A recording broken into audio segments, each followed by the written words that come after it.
하나님 말씀 증거할 때 많은 은혜를 받으시기 바랍니다.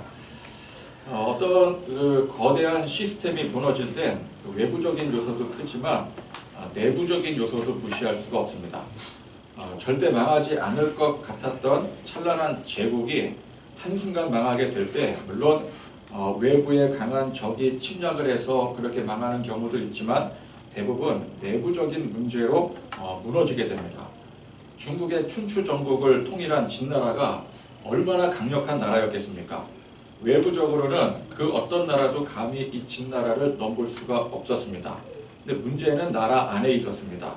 내부적인 문제 때문에 골마 터져 결국 그 강력했던 나라가 한순간 망하게 된 것입니다. 호주에서는 도둑이나 강도보다 무서운 존재가 흰개미라고 합니다. 흰개미가 한번 집에 들게 되면은 이게 강력한 경우에는 8주 만에 집을 전부 먹어치울 수 있다고 합니다.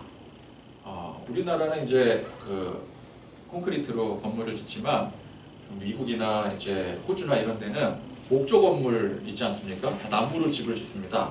근데 이 나무를 이 흰개미가 먹어치워 버린대요. 그러니까 기둥이나 지붕의 그 목재 안으로 그 흰개미들이 다 들어가서 그걸 내부를 갉아먹는 겁니다. 그래서 겉으로는 멀쩡한데 어느 순간 갑자기 건물이 붕괴가 되는 거예요. 겉으로는 멀쩡해요. 왜? 속으로 파먹기 때문에.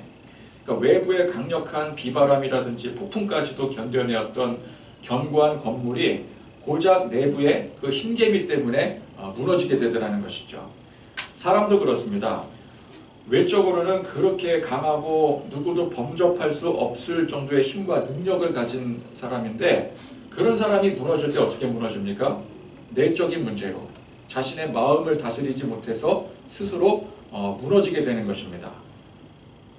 자, 예수님의 제자 그룹은 참으로 견고해 보였습니다. 그들은 하나같이 자신의 삶을 전부 포기하고 가진 것까지 다 버리고 예수님을 따랐던 사람들이었습니다. 뭐 이게 한두 달쯤 따라다니다가 포기한 게 아니라 무려 3년 동안을 예수님을 모든 것을 버리고 쫓았던 사람들이었습니다. 여러분 3년이면 서당계가 풍어를 읊는다고 하고 식당계가 라면을 끓인다고 합니다. 이게 무슨 소리입니까?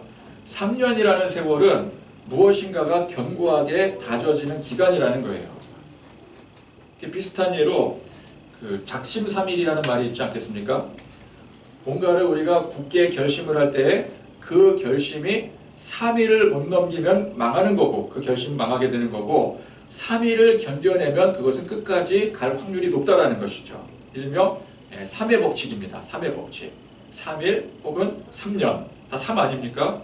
그러니까 어떤 회사에 취직을 했는데 3년을 그 회사에서 버텼다. 그러면 그 사람은 그 회사에서 인정받을 충분한 가치가 있는 것입니다. 교회가 개척을 하고 3년이 지났다. 3년을 버텼다. 그러면 더 이상 그 교회는 개척교회라고 하면 안 되는 거예요. 시집을 가서도 3년이 지나면 완전히 그 시집사람이 되는 거예요. 근데 2년 한 8개월 버티고 도망쳤다? 그럼 시집사람이 못 되는 거죠.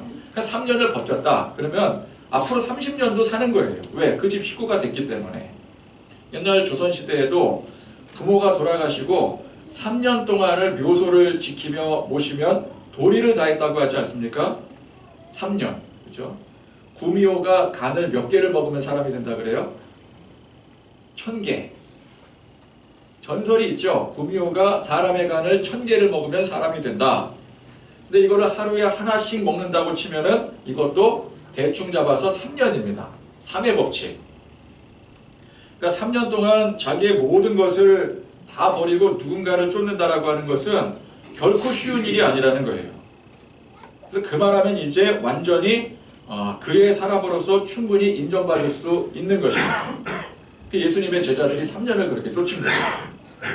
그런데 그 견고해 보이던 예수님 이 제자 그룹에 위기가 다가오기 시작했습니다. 이 위기라는 것은 일단 외부적인 환경에 먼저 기인하게 되었습니다. 예수님을 핍박하고 호시탐탐 공경에 빠뜨리던 유대 지도자들의 움직임이 심상치 않았어요. 6월절이라는 유대 민족 최고의 절기에 이 분위기 속에서 팽팽한 긴장감이 감돌게 되었습니다. 그런데 여러분 당장의 문제가 어디서부터 터졌습니까? 이게 내부에서부터 터지더라는 거예요. 그렇게 견고해 보이던 3년 동안 그 굳건히 쌓아왔던 그 예수님과 제자들의 그 신뢰 관계가 그 제자 그룹에 균열이 생기기 시작했습니다. 그 발단은 유다라고 하는 제자였습니다. 가룟 지방 출신이라고 해서 우리가 보통 가룟 유다라고 부르죠. 근데 이 사람은 원래는 유능한 사람으로서 이 예수님의 12명의 제자 그룹 내에서도 굉장히 중요한 사람이었습니다. 그래서 무슨 업무를 보았느냐? 주로 회계의 업무를 보게 되었습니다. 어떤 그룹을 가더라도 회계는 어떤 사람에게 맡깁니까? 돈을 누구에게 맡겨요? 가장 유능하면서도 가장 믿을 만한 사람. 그렇죠? 여러분 돈주머니를 아무에게나 맡길 수 없는 노릇입니다. 집안 곳간의 열쇠를 시어머니가 아무 며느리에게 맡기겠습니까? 아무에게 못 맡기는 거예요. 절대적으로 믿고 맡길 만한 신복, 그런 사람에게 맡기는 거죠. 믿을 만한데 멍청해. 그럼 못 맡기는 거예요. 똑똑한데 아직은 믿을 만하지 못하다. 그래도 못 맡기는 겁니다. 그래서 여러분 우리 교회에 문정선 장로님 그리고 김남현 집사님 강복신 권사님 위치가 그 정도라는 거예요. 어떤 위치에 있습니까? 재정부를 맡고 있잖아요. 재정부는 이거 아무나 맡기는 게 아닙니다. 믿을 만한 사람 그리고 유능한 사람. 그렇죠? 그러니 이 유다라는 사람이 이 12명의 예수님의 제자들 중에서도 얼마나 유능하고 또 믿을 만한 사람이라는 뜻입니까? 그냥 유능해서만 안 되는 거예요. 그냥 수의 그 셈에 빠르고 그래서는 안 되는 겁니다. 그럴 것 같았으면은 뭐 세리 출신도 있잖아요. 근데 그만큼 유능하고 또 믿을 만한 사람이 교집합이 돼야 되는 거예요. 그러니까 어떤 의미에서 이 유다는 베드로보다도 더 충성스러운 제자라고 할 수가 있습니다. 자, 그런데 그 가장 믿을 만하고 가장 유능했던 제자가 이 예수님과 동료를 배신했더라는 것이죠. 믿는 도끼에 발등 찍히는 겁니다. 그죠? 등잔 밑이 어두운 거예요. 자, 예수님을 돈을 받고 팔려고 넘겨주려고 대제사장들에게 찾아갔더라는 것입니다. 그럼 그는 왜 그런 선택을 했을까요? 왜 하필이면 그 제자들 중에서 가장 믿을 만한 또 유능한 유다가 예수님을 배신하는 이런 행위를 했을까요? 이제 이 유다가 왜 예수님을 이 제자들을 배신을 했을까? 그 상황을 유추해 보자면 그는 너무 똑똑해서 대세가 기울어지고 있음을 직감했는지도 모릅니다. 아마 그랬을 거예요. 그 당시 예수님의 제자들은 좀 혼란스러웠습니다. 예수님을 모신 지 3년이나 지났는데 처음에 이제 우리가 예수님을 섬겨야 되겠다. 모든 것을 희생해서라도 예수님 따라야 되겠다. 라고 생각했던 그 방향과 길이 점점 달라지는 겁니다. 예수님은 도통 예수님이 가지신 그 능력으로 이 이스라엘을 평정하고 세계를 통치하실 생각이 전혀 없으신 것 같아요. 처음에 그걸 기대했던 거였거든요. 근데 3년 동안 모시고 보니까 예수님의 길이 전혀 그 길이 아닌 거예요. 오히려 지금 예수님은 유대 지도자들의 심기를 불편하게 할 그런 언행들을 일삼고 계십니다. 가룟 유다뿐만 아니라 모든 제자들은 그 당시에 예수님과 함께 큰 일을 이루려고 했습니다. 단순히 뭐 이게 세계 정복 같은 그런 뭐 허망한 꿈을 꿨던 것은 아니었어요. 온통 거짓과 무질서로 혼탁한 이 세상을 바르게 정화하는 꿈. 예수님이라면 그 일 능히 하실 수 있다. 우리가 예수님을 보좌해서 이 어둡고 혼탁한 세상에 한 줄기 빛이 되어보자.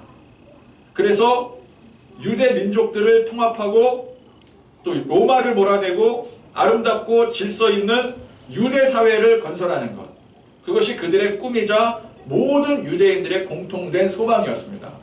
유대인들이 가졌던 메시아 사상이 뭐예요? 새로운 메시아가 오셔서 이 우리나라를 통치하고 또 우리 주변 세계까지 널리 확장해 나가는 거. 그죠? 그 소망을 꿈꾼 게 이 유대인들이었어요. 물론 그런 이제 원대한 꿈을 이루고 나서 각자 한 자리씩 차지하고 세상 부와 명예를 거머쥐는 것은 덤입니다. 여러분 그게 뭐 나쁜 일은 아니잖아요. 아브라함도 부를 얻었고 다윗도 명예를 얻지 않았겠습니까? 좋은 일에 좋은 결과가 따르는 것, 누구나 바라고 원하는 일인 것입니다.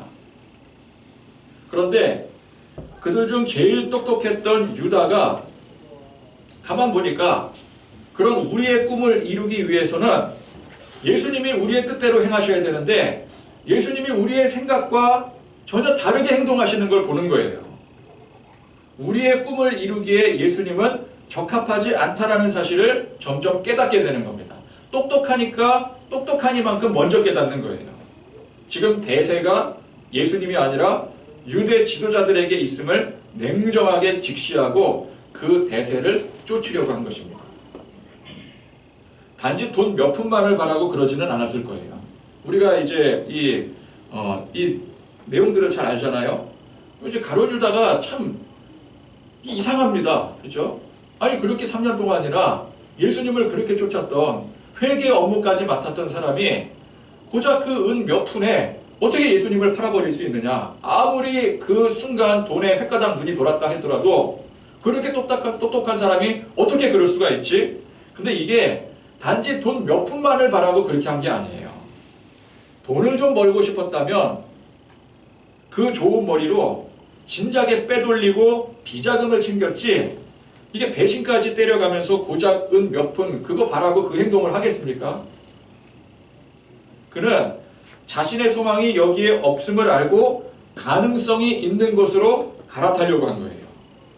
돈 몇 푼 때문에 그런 게 아니라 대세를 따라가려고 한 겁니다. 그러니까 대세를 파악을 한 거죠. 지금 이 순간 대세는 예수님께 있지 않다. 곧 얼마 가지 않을 것이다. 그럼 내가 어떻게 해야 되는가? 나는 대세를 쫓아야 된다. 내가 살아야 된다. 뭐 그렇게 생각을 했겠죠. 어쨌건 간에 가장 유능하고 믿음직스러웠던 유다가 배신을 했습니다. 예수님 제자 그룹 이 내부에서부터 균열이 생기고 무너져 버린 거예요. 마치 흰개미가 파먹듯이.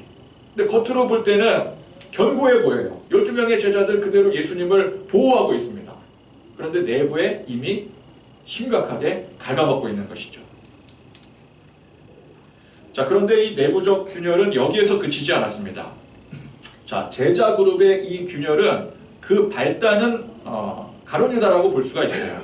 그러나 사실 유다 한 사람만 그런 것이 아니었습니다.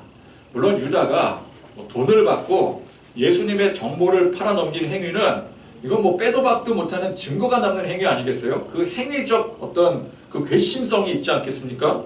그래서 후세 사람들이 유다를 예수님을 팔아넘긴 가증스러운 인간, 저주스러운 인간으로 기억하는 거예요. 왜? 직접 자기가 돈을 받고 팔았기 때문에. 일단 돈을 받았다라고 하는 것은 빼도 박도 못한 증거가 되는 거예요. 그렇죠? 그러니까 우리가 이제 뭐 비리를 저지를 때도 은근슬쩍 비리를 저질렀다. 그러면 뭐 증거가 안 남기 때문에 뭐 비리를 저질렀는지 심증은 가지 물증이 없기 때문에 그러다가 넘어가요. 그런데 명백히 돈을 받았다. 그게 걸렸다. 그러면은 그거는 뭐 빼도 박도 못하는 거 아니겠습니까? 그러니까 유다는 그런 거예요. 결정적인 증거가 있는 거예요. 그래서 사람들이 유다는 예수님을 팔아넘긴 가증스러운 저주받은 인물 그렇게 기억하고 있는 겁니다. 그러나 예수님을 배신한 이 결정적 행위와 증거를 남긴 것은 유다였지만 다른 제자들도 그와 비슷하게 전부 다 예수님을 배신했습니다. 특히 베드로는 어땠어요? 대놓고 나는 예수라는 사람 알지도 못한다고 3번이나 부정을 하고 도망갔던 사람이 이 수제자라고 일컬어지는 베드로였어요. 그러니까 여러분 예수님의 정보를 돈 받고 팔아넘긴 행위나 자기 스승이 잡혀갔는데 모른다고 잡아떼고 도망친 행위나 무엇이 더 나쁜지 분간할 수 있겠습니까? 똑같이 배신 행위예요. 그죠? 돈 받고 팔아넘긴 것도 배신한 거고 예수님을 끝까지 지켜드리지 못하고 나 몰라라 도망친 것도 이것도 배신 행위입니다. 그런데 그 유다는 저주의 이름이 되었고 저주의 상징이 되었는데 베드로를 비롯한 다른 제자들의 이름은 성인의 이름으로 가장 칭송받는 아름다운 이름이 되었더라는 것이죠. 이는 돈을 받고 팔아넘긴 그 괘씸한 행위 문제도 문제거니와 그 다음 후속 조치가 문제였던 것입니다. 일단 예수님은 이 가룟 유다가 예수님을 팔아넘길 것을 이미 다 아셨어요. 예수님은 모든 것을 다 아십니다. 근데 그걸 아시면서도 모른 채 하신 것이 아니라 제자들이 있는 앞에서 경고까지 하시고 기회를 주셨습니다. 자, 6월절 이 만찬을 위해서 식사를 위해서 예수님께서 이제 제자들에게 식사할 준비를 시키시고, 이게 이제 최후의 식사가 된 거죠. 최후의 만찬이라고 하는. 그래서 어느 한 집에 들어가서 식사를 하게 되는데, 이게 이제 결국 최후의 만찬이 되었습니다. 자, 그 자리에서 예수님께서 너희 중 한 사람이 나를 팔리라 말씀하셨어요. 너희 중 한 사람이 나를 팔 것이다. 그러니까 이제 다들 뭐 나는 아니지요 하면서 근심하고 있을 때에 예수님께서 뭐라고 말씀하시냐? 나와 함께 그릇에 손을 넣는 그가 나를 팔리라. 분명히 지목해서 말씀하신 거예요. 이때 예수님과 함께 그릇에 손을 넣은 그 사람이 누구였어요? 이게 가룟 유다였어요. 그러니까 예수님께서 제자들 다 있는 앞에서 이 유다를 지목하여, 근데 직접 너라고 지명하지는 않았어요. 간접적으로 지명한. 근데 누구나 다 이제 유다를 쳐다보겠죠. 그러면서 나를 파는 자라 말씀하신 이유가 무엇입니까? 무엇이겠습니까? 내 죄를 내가 알렸다 하면 뭐 청문회 하시려고 그렇게 하신 것입니까? 기회를 주신 거예요. 기회를. 이렇게 지목까지 해서 말씀하셨어도 다른 제자들은 그 말이 무슨 뜻인지를 잘 몰랐어요. 뭘 판다는 소린가? 뭐 물건을 판다는 소린가? 예수님께서 나를 판다 그랬는데 설마 예수님을 판다고는 생각을 못하겠죠. 뭔가를 갖다가 판다는 소리인 것 같은데 우리가 뭐 팔 게 있는가? 뭐 유다가 뭐 회개니까 뭐 팔 게 있는가 보지. 그게 근데 그렇게 대단한 일인가? 뭐 그렇게 다들 이상하게 생각했을 거예요. 설마 유다가 예수님을 판다는 것은 생각지도 못했을 것입니다. 근데 누가 이 뜻을 정확하게 알았겠어요? 유다가 알았겠죠. 왜? 유다는 정말 예수님을 팔려고 준비하고 있었기 때문에. 예수님께서 이 그릇에 손을 같이 넣는 자가 나를 팔 자다. 근데 지금 그릇에 그 손을 넣는 게 유다잖아요. 다른 제자들은 그게 무슨 의미인지 모르지만 유다는 자기가 그 행위를 하고 있기 때문에 예수님의 이 말씀을 정확하게 알았어요. 근데 유다가 어떻게 합니까? 그 자리를 박차고 나가서 결국 그가 계획한 대로 제사장들에게 예수님의 정보를 넘겼습니다. 그러니까 예수님께서 다 아시면서도 그가 나가는 것을 내버려 두신 것은 분명 그에게 기회를 주신 거예요. 요한복음 말씀에서는 유다에게 뭐라고 말씀하시는가? 내가 하는 일을 속히 하라. 이는 결국 이게 무슨 뜻이냐? 결국 네가 계획한 일을 실행하고야 말겠구나 라는 뜻이에요. 또 그렇게 배신을 해서 내가 잡혀가야 되는 게 그게 맞다 라는 순수한 뜻도 있지만 그 말 속에는 내가 하는 일을 속히 하려고 하는 그 유다의 마음, 그 유다의 행위가 너무나도 안타까우신 거예요. 유다는 분명히 선택할 수가 있었습니다. 예수님은 제자들 앞에서 유다가 범인이니 저놈을 당장 잡아 묶어라 하지 않으셨어요. 그냥 내가 하는 일을 속히 하라 라고 말씀하시고 보내셨어요. 이거는 정말 그렇게 나를 가서 팔아 넘기라 그 뜻이 아닙니다. 기회를 주겠다라는 거예요. 내가 이미 다 알고 있다. 근데 네가 가서 한번 속히 해봐라. 할 수 있겠느냐? 그 무슨 뜻이에요? 하지 말고 돌이켜라. 그 기회를 주신 거예요. 그래서 유다는 예수님께서 이미 다 아시면서도 이렇게 보내준 마당에 고민을 하고 선택을 할 수 있었어요. 예수님이 이미 다 아시는구나. 그럼에도 불구하고 그냥 놓아주시는, 그냥 보내주시는구나. 그럴 때 이 유다는 선택을 해야 됩니다. 내가 어떻게 이런 예수님을 배신할 수 있겠는가. 그러나 유다는 마음을 독하게 먹었어요. 그 길로 바로 대제사장들에게 가서 자기가 하고자 한 일을 속히 해버렸습니다. 사실 별 행위도 아니에요. 이 제사장들이 마음만 먹으면 유다가 아니더라도 얼마든지 예수님을 체포할 수 있죠. 근데 제자들 이용한 거예요. 왜? 그들을 내부에서부터 균열시키기 위해서. 굳이 유다라는 사람을 앞세울 필요가 없는 거잖아요. 그렇죠? 그냥 군중 심리로 군중들을 몰고 가서 예수님 체포하면 되는 일인데 굳이 유다를 왜 시켰겠어요? 유다를 이용하려고. 그 안에서 깨뜨려 버리려고. 근데 유다가 거기에 넘어간 거예요. 자기가 하고자 할 일을 속히 해버렸습니다. 그러나 그것까지도 괜찮았습니다. 물론 예수님을 팔아넘긴 행위는 결코 좋게 봐줄 수 없는 패역한 행위였지만 일단 예수님도 그냥 보내주셨고요. 그리고 종류는 다르더라도 다른 제자들도 전부 다 예수님을 배신하고 특히 베드로는 말과 행동으로 3번이나 예수님을 배신을 했습니다. 부정을 했어요. 그러니까 예수님은 유다의 배신도 말씀하셨지만 다른 제자들이 다 도망칠 것이고 베드로가 3번이나 예수님을 부인할 것이라는 사실도 이후에 말씀하셨습니다. 다 말씀을 하셨어요. 예수님은 다 아시기 때문에 아시는 것을 그러나 감춰두지 않고 다 말씀하셨습니다. 유다도 배신할 거고 너네들도 똑같이 다 배신할 거다. 베드로는 더 할 거다. 근데 베드로가 막 잡아떼잖아요. 저는 절대 그럴 일 없습니다.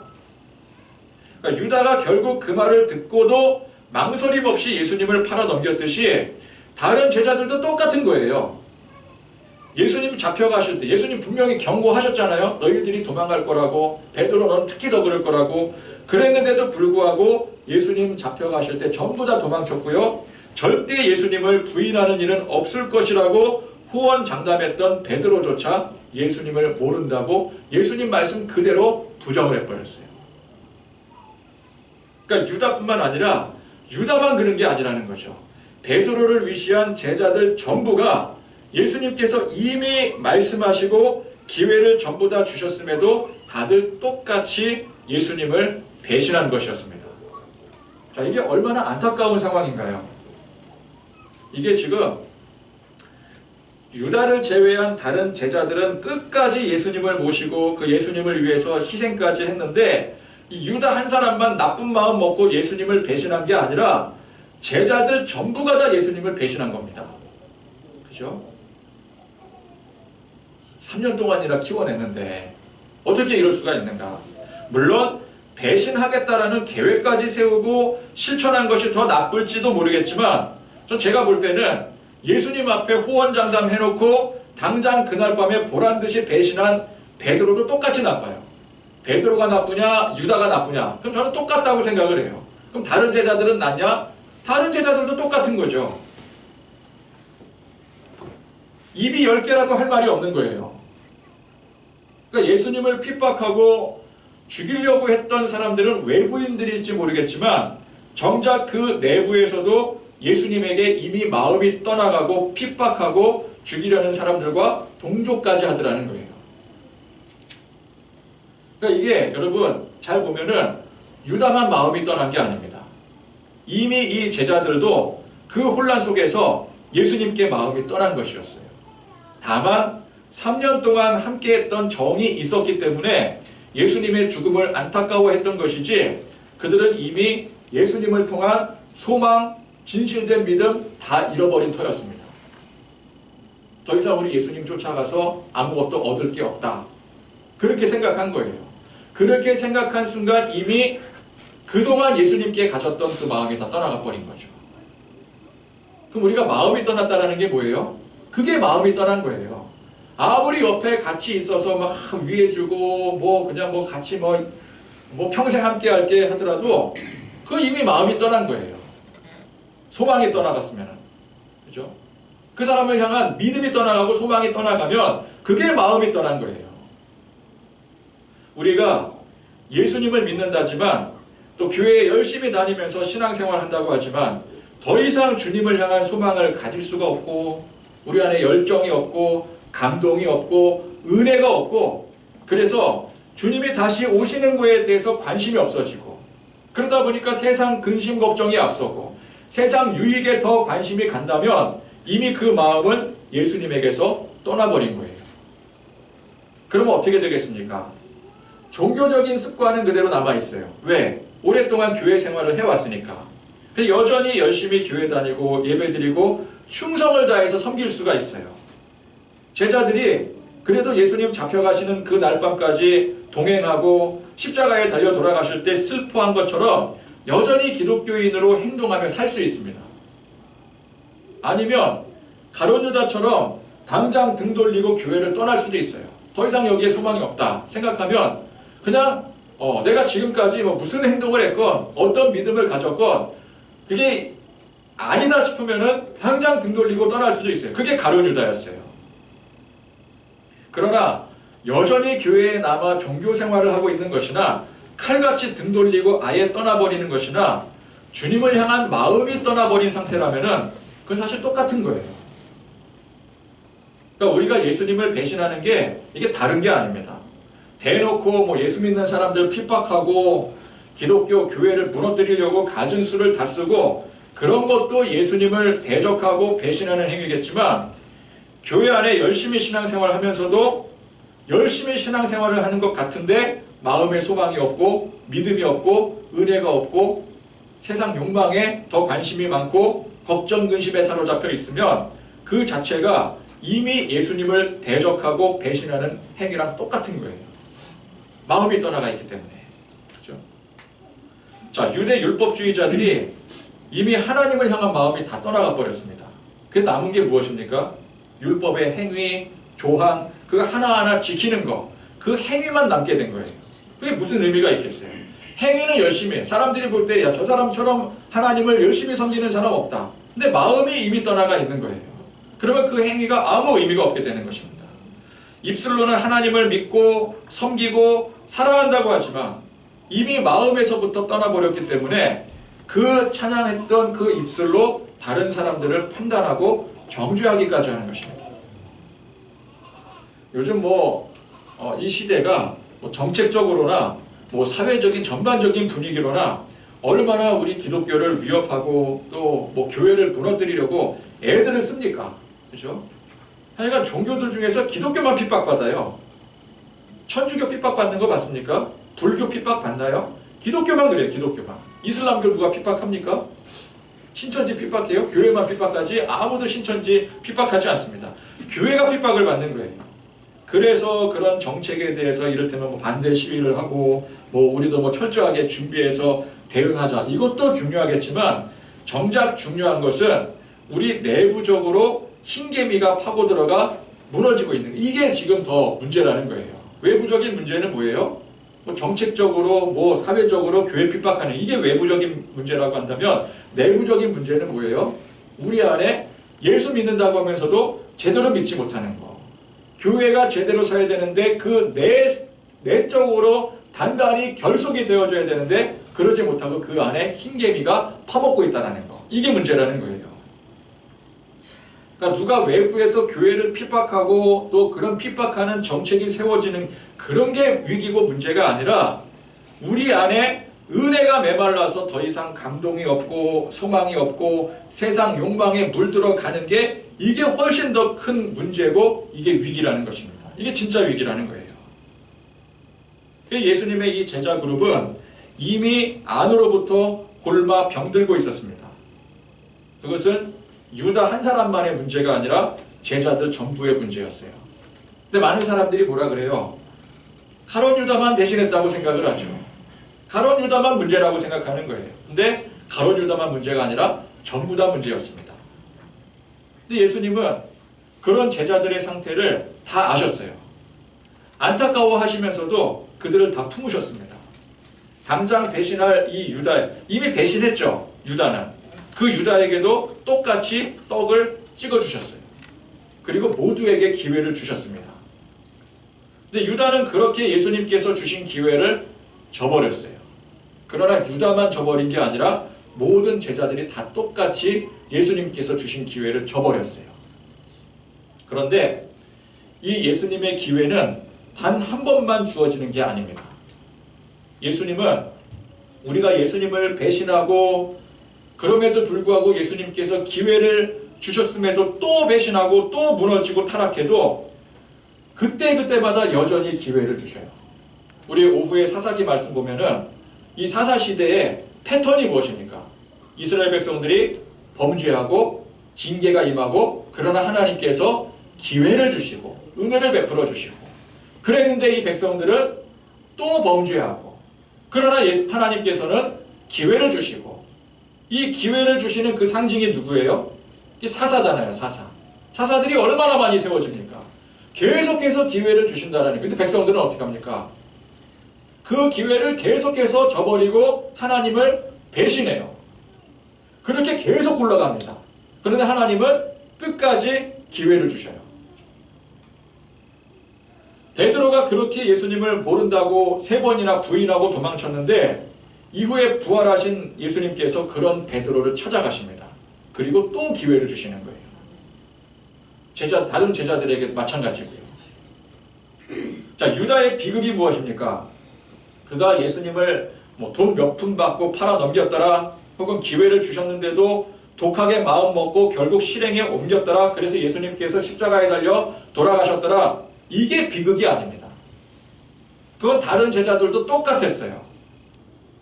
그러나 유다는 끝내 예수님께서 주신 기회를 저버렸습니다. 그는 자신을 비관하여 자살을 선택했어요. 자살했으니까 천국 못 간다, 그런 문제가 아닙니다. 유다는 예수님께서 자기에게 기회를 주셨음을 알았어요. 그렇죠? 다른 제자들은 몰랐지만 유다는 알잖아요. 아, 내가 예수님을 배신할 거 예수님께서 아시는구나. 그럼에도 보내주시는구나. 기회를 주시는 거구나. 그런데 그 기회를 자기 스스로가 저버린 거예요. 그 결과 예수님께서 십자가에 달려 돌아가신 거죠. 근데 유다가 그러잖아요. 제사장들 찾아가다 그럴 줄은 몰랐다고 돈 팽개치면서. 그때 가서 그럼 무슨 소용이에요? 그걸 예측을 못합니까? 내가 예수님을 배신하는 행위가 어떤 결과를 초래할 것이라는 것을 그걸 까마득하게 모르고 배신했을까요? 근데 막상 예수님이 그렇게 십자가에 처형당하는 소식을 듣게 되니 못 견디겠는 거예요. 저 예수님은 나를 용서하셨는데, 저 예수님은 나에게 기회를 주셨는데 내가 끝까지 그 기회를 모른 척하고 이 죄를 저질렀구나. 그래서 그는 그것으로 끝이라고 생각했어요. 나는 이제 끝났구나. 예수님도 끝났고 나도 끝났다.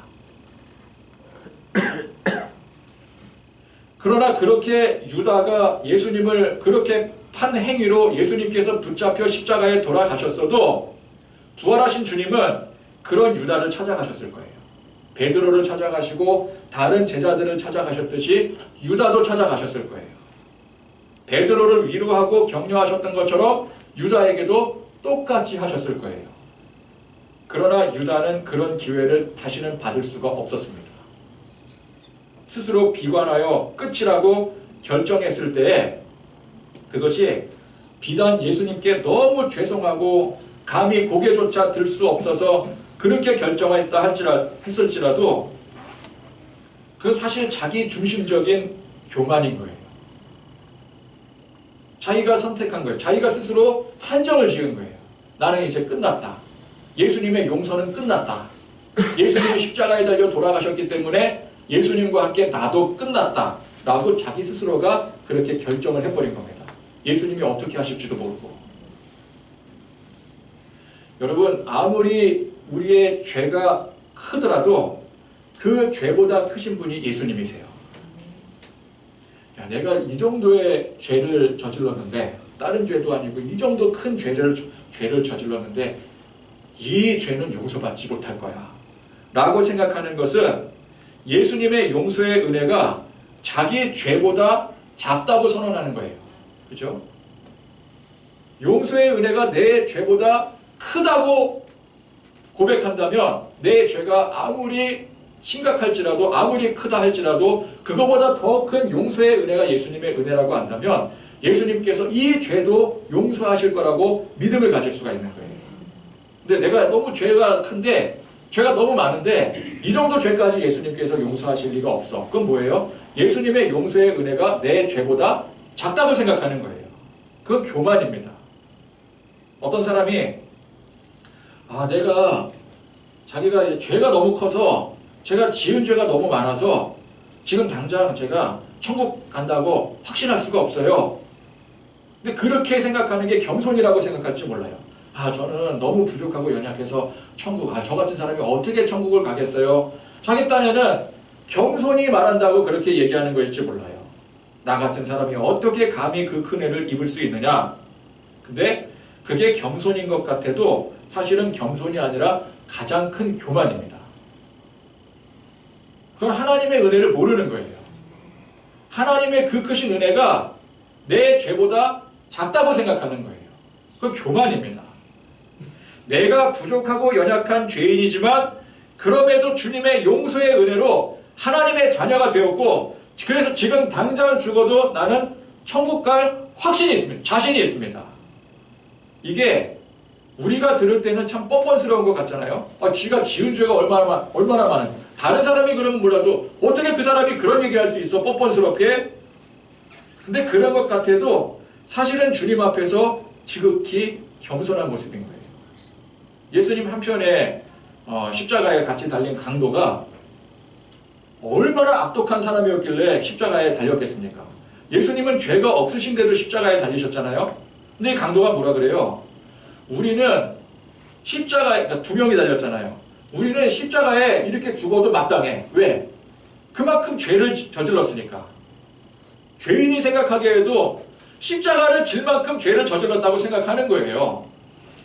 근데 여기 옆에 계신 분은 죄가 하나도 없으신 분인데 어떻게 십자가에 달려 돌아가실 수 있겠느냐. 그러면서 뭐라 그래요? 염치도 없지. 자기가 십자가에 달려 죽을 만큼 죄인이라고 자기 스스로 시인했잖아요. 예를 들면은 이 강도가 저는 억울합니다. 나는 죄 지은 게 없는데 왜 나를 십자가에 못 박았습니까? 그러면은 모르겠지만 자기가 십자가에 달릴 정도로 죄를 저질렀대요. 흉악한 죄를 저질렀다고 본인이 시인하면서 예수님께 뭐라 그래요? 천국에 가실 때 저도 데려가 주세요. 그러면은 그 말을 들은 사람들이 얼마나 뻔뻔스럽다고. 이게 뻔뻔스러운 정도가 아니라 저건 그냥 바로 돌을 던져야 되는 상황 아니겠습니까? 살인마가 난 천국 갈 거라고 그러면은 피가 거꾸로 솟는 일이죠. 저도 갑자기 막 열이 받아서 막 침이 막 튑니다. 얼마나 뻔뻔스러운 일이에요. 근데 이 강도는 예수님을 바라보면서 내가 이렇게 큰 죄를 저질렀어도 이 죄보다 더 크신 분이 예수님이시다. 그걸 고백한 거예요. 그러니까 우리가 생각하는 것과 전혀 다른 거죠. 우리의 관념과 다른 거예요. 예수님의 이 은혜는. 여러분, 주님의 용서의 은혜가 무엇입니까? 세상 어떤 죄도 그 주님의 용서의 은혜 앞에 사함받을 수 있는 게 이게 하늘보다 높고 바다보다 깊으신 은혜예요. 3년을 충성한 제자가 막판에 돈 몇 푼에 예수님을 팔아넘기고 별로 큰 위기도 아닌데 겁먹고 오합지졸로 흩어지며 예수님을 모른다고 3번이나 부인한 것은 참으로 못나고 파렴치한 짓이에요. 그러나 우리 주님은 그 모든 죄를 다 용서하십니다. 몇 번이고 똑같은 죄를 반복하고 더 큰 죄를 저질렀어도 우리 주님은 한결같이 용서하셔요. 그게 은혜입니다. 우리가 지은 죄보다 하나님의 은혜, 예수님의 용서의 은혜가 훨씬 더 크기 때문에 그 은혜를 날마다 이분이 우리가 사는 겁니다. 오늘 이 말씀을 통해서 저와 여러분 우리 모두가 우리 전부 다 유다나 베드로 같은 사람이에요. 그죠? 나는 다르다라고 할 수 있겠습니까? 이 제자들이 유다처럼 배신하지 않았기 때문에 나는 다르다라고 생각할 수 있었겠어요? 우리도 똑같이. 그러니까 예수님을 배신했던 그 유다가 배신했던 그 순간은 이 제자들이 손가락질했을지도 몰라요. 어떻게 예수님을 돈 받고 파냐? 근데 자기들도 배신했잖아요. 똑같이. 나중에 어떻게 생각하겠어요? 그 유다나 우리나 똑같다. 그러니까 우리가 이 유다나 베드로 같은 그런 똑같은 죄인이지만 그러나 그럼에도 불구하고 이 제자들을 용서하신 그 예수님의 그 크신 놀라우신 은혜 때문에 우리가 사는 것입니다. 겸손히 그 주님의 은혜로 산다고 고백하며 살아가시는 그런 저와 여러분들이 되실 수 있기를 간절히 축원드립니다. 찬송 부르시겠습니다.